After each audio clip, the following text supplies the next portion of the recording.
আসসালামু আলাইকুম বন্ধুরা, কেমন আছেন? আশা করি সবাই ভালো আছেন। প্রাথমিক শিক্ষা অধিদপ্তরে প্রাইমারি স্কুলে সহকারী শিক্ষক পদে নিয়োগ কিন্তু দিয়ে দিয়েছে। গত ৫ নভেম্বর তারিখে নিয়োগ বিজ্ঞপ্তি প্রকাশ হয়েছে।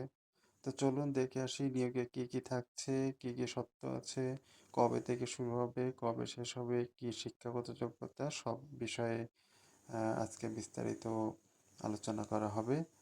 তো শুরু করি প্রথম থেকেই নিয়োগ বিজ্ঞপ্তি।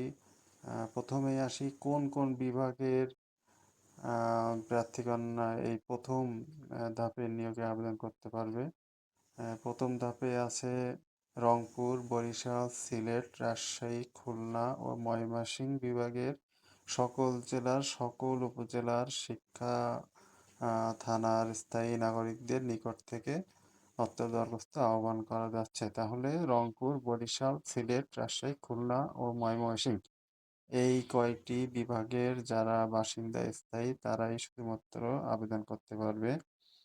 পদসংখ্যা আছে ১০,২১৯টি। আবেদনের বয়স সীমা ৩০ নভেম্বর ২০২৫ তারিখে প্রার্থীর ন্যূনতম সর্বোচ্চ বয়স হবে যথাক্রমে ২১ থেকে ৩২ বছর। মানে ৩০ নভেম্বর ২০২৫ তারিখে আপনার বয়স সর্বনিম্ন ২১ এবং সর্বোচ্চ ৩২ বছর হতে হবে।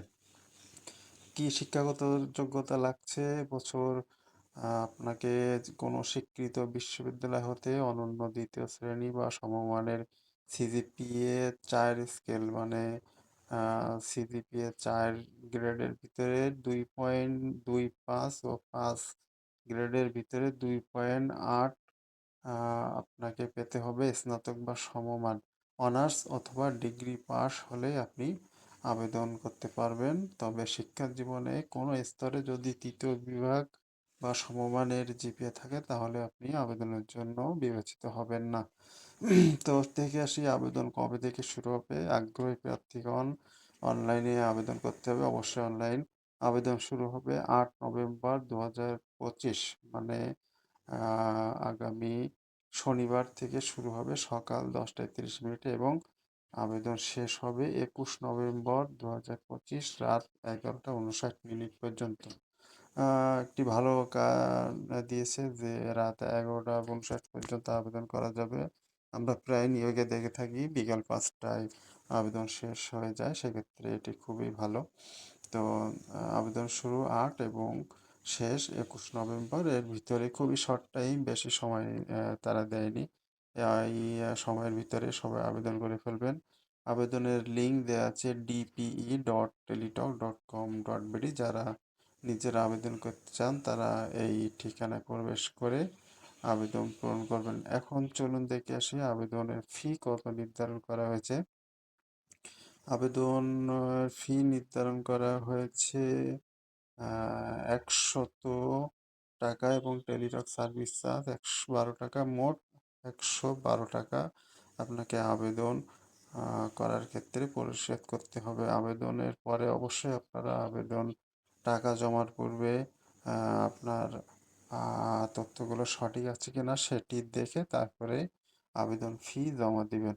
১১২ টাকা আবেদন ফি আপনাকে জমা দিতে হবে। আর শর্তাবলীর আছে বিবাহিত মহিলা প্রার্থীগণ আবেদনে তাদের স্বামী অথবা পিতার স্থায়ী ঠিকানার যে কোনো একটিতে আবেদন করতে পারবেন।